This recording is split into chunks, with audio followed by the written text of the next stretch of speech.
आज हम लोग त्रिकोणमिति का बात करेंगे कि त्रिकोणमिति क्या होता है। 10th क्लास का चैप्टर है। बहुत ही आसान तरीका से आज इस वीडियो में हम लोग चर्चा चलेंगे। आपका अपना ही चैनल मां शारदे कोचिंग सेंटर बाय दीपक सर आपका स्वागत करता है। देखिए, हम लोग त्रिकोणमिति पढ़ेंगे कि त्रिकोणमिति होता क्या है।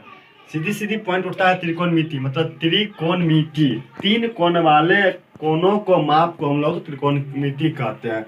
तीन कोनों को माप को हम लोग त्रिकोणमिति कहते हैं। मतलब सीधे सीधे बोलता है इसमें कोई त्रिभुज हो, समकोण, अधिकोण, न्यून कोण क्या होता है, उसी त्रिभुज को जो हम कोण को माफ करेंगे उसी को क्या कहते हैं हम लोग त्रिकोणमिति कहते हैं। तो ठीक है, देखिए हम लोग चर्चा चलाएंगे इस वीडियो में त्रिकोणमिति। यहाँ पर सीधी सीधी 3 पॉइंट वाले इसको हम त्रिकोणमिति का संधि विच्छेद करेंगे। तो त्रि जोड़ प्लस कोण जोड़ मिति। अब हम लोग जानेंगे त्रि का मतलब क्या होता है, कोण का मतलब क्या होता है और मिति का मतलब क्या होता है। इंग्लिश में होता है ट्रायगोनोमेट्री। ठीक है, देखिए कहता है त्रिकोणमिति। तो त्रिकोणमिति,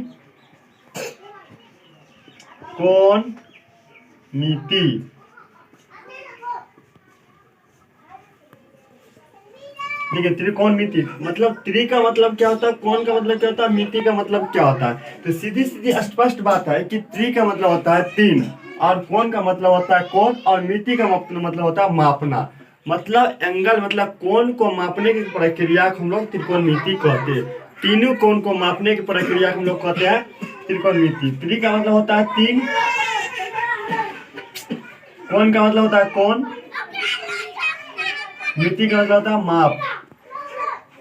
ठीक है, ये 3 चीज होता है त्रिकोणमिति का मतलब होता है। ठीक है, त्रिकोणमिति, त्रिकोण माप मतलब 3 कोण के मापों का योग को हम लोग क्या कहते हैं, त्रिकोणमिति कहते हैं। ठीक है, देखिए हम लोग इसमें चर्चा कैसे चलाएंगे कि यह एक समकोण त्रिभुज है। मान लीजिए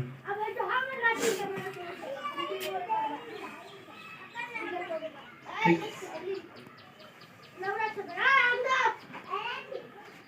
ये हो गया ए, ये हो गया बी और ये हो गया सी। ठीक है आपका, देखिए हम लोग क्या करेंगे कि इसमें कोई एक समकोण डिग्री मतलब 90 डिग्री का एंगल हम लोग क्या करेंगे, बनाएंगे। 90 डिग्री का एंगल बनाएंगे कि त्रिकोणमिति में समकोण में जो होता है 90 डिग्री एंगल कैसे होता है उसी बारे में जैसे हम बनाएंगे। अगर ये 90 डिग्री का था, हम लोग को पता है कि 90 डिग्री वाले कोण को हम लोग समकोण कहते हैं। ठीक है, और हम लोग जानकारी लेंगे कि त्रिकोणमिति, देखिए इसमें 90 डिग्री कोण के सामने वाला जो भुजा होगा, 90 डिग्री के ठीक सामने वाला कोण का जो भुजा होता है उसे हम लोग कर्ण कहते हैं।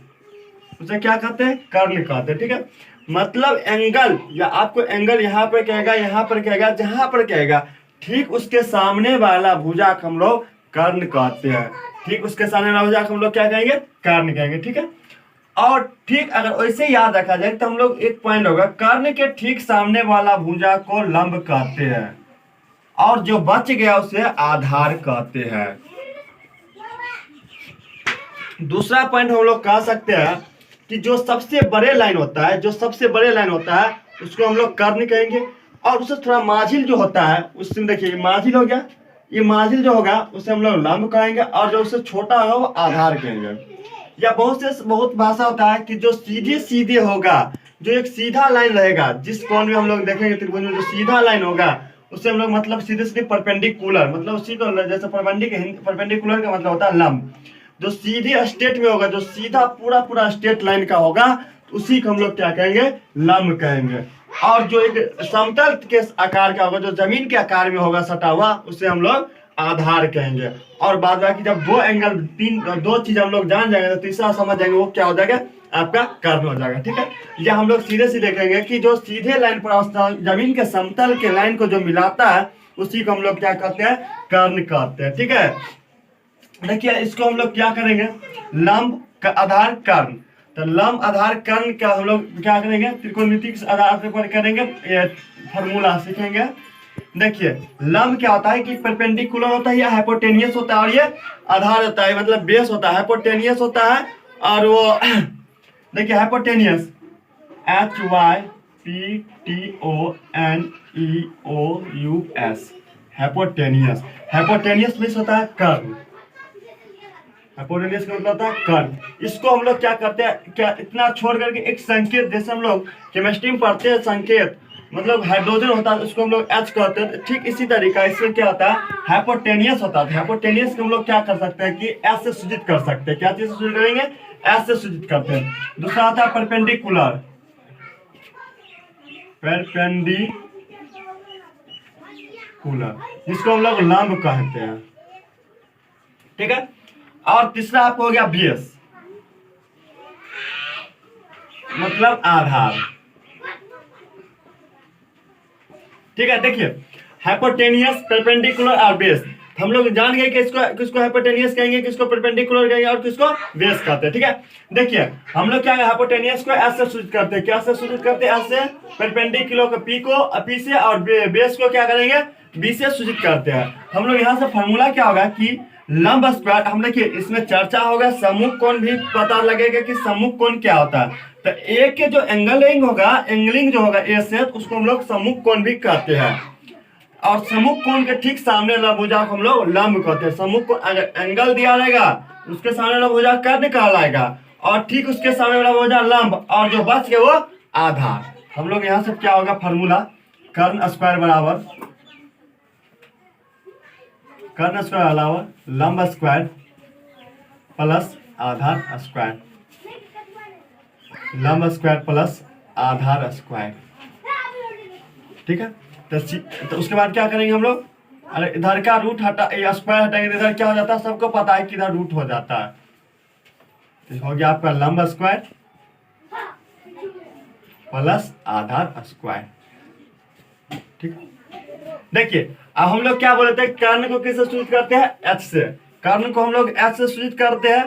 हम फिर उसके बाद देखिए लंब को हम लोग पी से करते हैं, तो हम लोग क्या करेंगे, पी का होल स्क्वायर प्लस आधार को हम लोग मतलब बेस, बी से सूचित करते हैं, तो हम लोग क्या करेंगे, बी स्क्वायर, ठीक है। ये हो गया आपका ए नंबर पॉइंट। 2 नंबर पॉइंट देखो कि लंब बराबर क्या होता है, लंब स्क्वायर बराबर कर्ण स्क्वायर माइनस आधार स्क्वायर,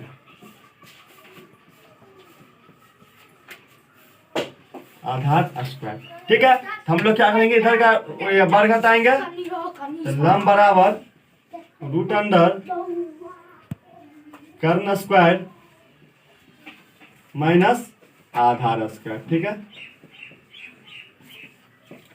चलिए तो लंब को हम लोग किससे सूचित करते हैं, तो पी से। तो हम लोग क्या करेंगे, पी बराबर रूट अंडर कर्ण को हम लोग क्या सूचित करते हैं, एच से। तो एच के होल स्क्वायर माइनस बी का होल स्क्वायर, मतलब आधार को बी से हम लोग सूचित करते हैं, तो आधार को बी से सूचित करते हैं। अगला पॉइंट देखेंगे सी पॉइंट, कि देखिए कर्ण हो गया, लंब हो गया, हम लोग का क्या बच गया, आधार। आधार स्क्वायर बराबर आपको होगा मतलब कर्ण स्क्वायर माइनस लंब स्क्वायर के होल स्क्वायर, ठीक है। हम लोग को पता है, फिर क्या करेंगे हम लोग, आधार बराबर, इसको स्क्वायर हटाएंगे, इधर क्या हो जाता है, रूट हो जाता है। ये सब लोग को पता है लमसम। देखिए कर्ण स्क्वायर माइनस लंब स्क्वायर, ठीक है।